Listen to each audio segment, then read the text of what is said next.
गावाचं मला मनापासून कौतुक करायचंय. ज्यावेळी संकल्पना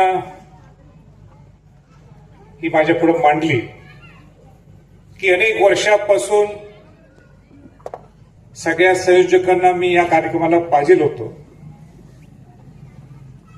अजय सिंग बोबाडे जे माझ्यावर आलेले त्यांनी सांगितलं हा कार्यक्रम मला लोक किती येतात ह्यापेक्षाही महत्वाचं हे आहे की ह्या मुलांनी जो कार्यक्रम इथे आयोजित केलेला या कार्यक्रमाच्या माध्यमातून जो विचार हा नुसतं तुमच्या गावापुरतं नाही तर पूर्ण महाराष्ट्र किंवा देशाला देण्याचा जो त्यांचा प्रयत्न आहे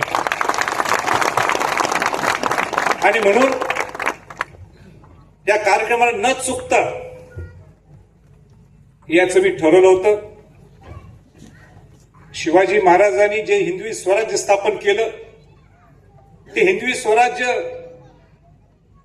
18 पगड जात 12 बलुतेदारांना घेऊन हिंदवी स्वराज्य स्थापन केलं. बरोबर 300 वर्षानंतर जवळपास 250-300 वर्षानंतर वंशज आहेत त्यांनी तोच धागा पकडून सगळ्या